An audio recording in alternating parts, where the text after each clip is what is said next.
So guys stay tune है त अब बिर्तामोडमा मङ्सिर 30 गते साइकल रेस हुँदैछ। यो रेस चाहिँ हाम्रो बिर्ता जेसिसले अर्गनाइज गर्नुभएको हो र यसमा म्यानेजमेन्टको जिम्मेवारी चाहिँ हाम्रो झापा साइक्लिङ क्लबलाई दिनुभएको छ।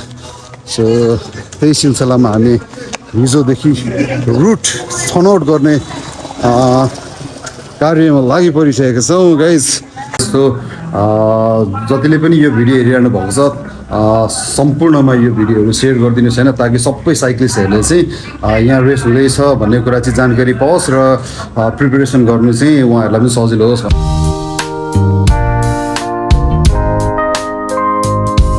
सो हेलो एभ्रिवान, सकलस्त जोजोलोपा है। यहाँ यतिखेर चाहिँ म यहाँ बिर्तामोडको मानन्द चोकमा आएर चाहिँ यो नयाँ गेटबाट म भ्लग स्टार्ट गरिरहेको छु र अब चाँडै नै बिर्तामोडमा चाहिँ अब साइकल रेसिङ हुन गइरहेछ। मङ्सिर 30 गते साइकल रेसिङ अब हाम्रो यहीँबाट स्टार्ट हुन्छ र हिजो हामीले केही रुटहरू हेरेको थियौँ भने अब आज चाहिँ हामी यहीँबाट स्टार्टिङ पोइन्टबाट कति किलोमिटर हुन्छ भनेर चाहिँ हामी यहाँनिर किलोमिटर नाप्नु गइरहेछौँ, रुटहरू हेर्नु गइरहेछौँ आज पनि। सो स्टे ट्युन गाइज, अब मङ्सिर 30 गतेको लागि हामी रेडी, हाम्रो प्रिपरेसन सुरु भइसकेको छ। तपाईँहरूलाई म तातो जानकारी दिने कोसिस गर्नेछु है त। सो अगाडि गएर भेटौँ है। सो अलर्ट गाइज, यतिखेर चाहिँ हामी शनिश्चरी चोक आइपुग्न आँट्यौँ होइन। अनि मानन्द चोकदेखि शनिश्चरी चोकसम्म चाहिँ ठ्याक्क हाम्रो 3.5 किलोमिटर छ है। 3.5 kilometre from Manand chowk to Shanishchari chowk. So अलिकति अगाडि लगभग 100 मिटर अगाडि शनिश्चरी चोक छ, त्यहाँदेखि हामी लेफ्ट जान्छौँ। So most of the road are slightly slope है त, अलिकति हल्का स्लोप है, त्यस्तो साह्रो उकालो होइन। माथि चाहिँ अलिकति ठाडो उकालो जस्तो छ एक ठाउँमा, त्यो पनि 300 मिटर्स 400 मिटर्स मात्रै है, म्याक्स हाफ किलोमिटर होइन। नत्र भए चाहिँ यस्तै बाटोहरू छ हल्का स्लोप। हामी यता लेफ्ट जानुपर्ने हुन्छ रेसमा चाहिँ। सो यतिखेर हामी यहाँनिर दाजुहरूलाई पर्खिरहेको छौँ। बुधबारीबाट आउँदै हुनुहुन्छ। पुनः दाजुहरू कता हुनुहुन्छ अरे? भाक्का। सलबाट फर्स्टमा हामी चाहिँ भाक्का खानु जान आँटेको, भक्का।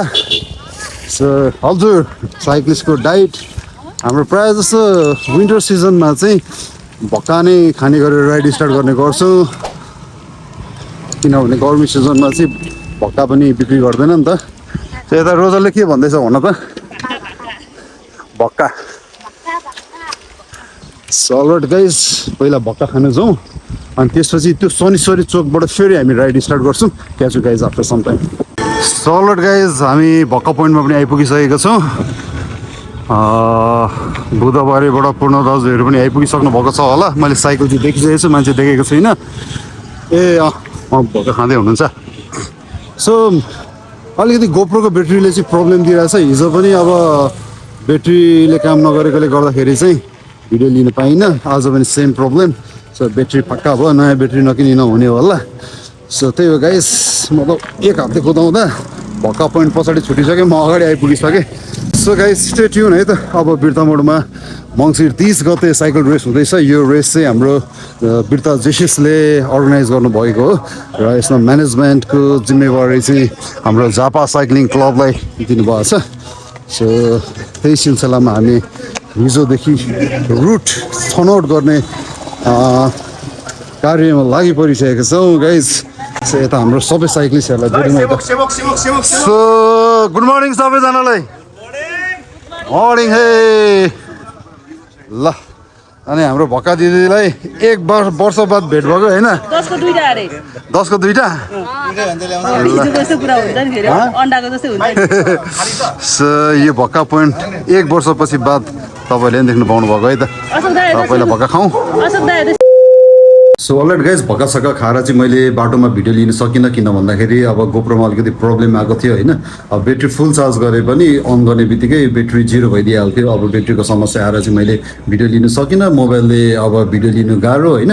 त्यही भएर चाहिँ अब मैले आज रुट देखाउनु चाहिँ पाइनँ होइन। So sorry for that. रुटहरू हामी छनौट चाहिँ गर्दैछौँ, एकदम रुट कन्फर्म भइसकेको छैन। हिजो हेरेको रुट र आज हेरेको रुटमा चाहिँ स्लाइटली चेन्जेस आएको छ होइन।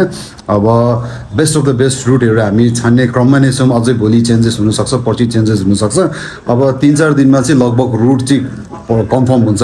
अनि त्यसपछि म तपाईँहरूलाई टोटल रुट ताजा अपडेटहरू चाहिँ म रेगुलरली दिने नै छु। त्योभन्दा अगाडि चाहिँ म एउटा गोप्रोको व्यवस्था गर्नुपर्नेछ। आज म यसो हेर्छु है गोप्रो। सो अब चाहिँ गोप्रो नलिकन भएन, किन भन्दाखेरि आजसम्म मैले गोप्रो किनेको थिइनँ नि त। अब जुन त्यो पुरानो गोप्रो थियो त्यो गोप्रोको पनि ब्याट्री अब पुरानो पनि धेरै पुरानो मोडलको थियो, अब ब्याट्री पनि बिग्रियो होइन। सो त्यही भएर चाहिँ अब आज म गोप्रो लिन्छु नै होला होइन। सो लेट्स सी अब कहाँबाट लिन्छु त्यो चाहिँ मैले सोचेको छुइनँ। अब हेरौँ न अब कहाँ पाउँछ। म गोप्रो एउटा लिन्छु अनि त्यसपछि भोलि पर्सि कहिलेदेखि चाहिँ रुट पनि फाइनल हुन्छ। अनि त्यसपछि म ताजा अपडेट चाहिँ म तपाईँलाई रुटहरूको 1-2 दिन बाद नै दिन्छु होइन गाइस। तर जतिले पनि यो भिडियो हेरिरहनु भएको छ सम्पूर्णमा यो भिडियोहरू सेयर गरिदिनुहोस् होइन, ताकि सबै साइक्लिस्टहरूले चाहिँ यहाँ रेस हुँदैछ भन्ने कुरा चाहिँ जानकारी पाओस् र प्रिपेरेसन गर्नु चाहिँ उहाँहरूलाई पनि सजिलो होस् भन्ने कुरामा चाहिँ अब आज मैले रेस हुन्छ भन्ने कुरा चाहिँ जानकारी दिएँ। अब रुटको बारेमा चाहिँ म तपाईँलाई टोटल रुट अब यो रुट चाहिँ अब कन्फर्म भएपछि चाहिँ म तपाईँहरूलाई दिनेछु है त। सो अलराइट गाइस, अब त्यही हो। अब तपाईँलाई थाहा पाइहाल्नु भयो। अब सेयर गरिदिँदै जानु होला यो भिडियोहरू, सधैँ अब अपडेटहरू म दिने नै छु होइन। So thanks for watching this video till the end. That's it for today. Catch you guys on my next video. So till then take care, stay safe, stay healthy, bye by.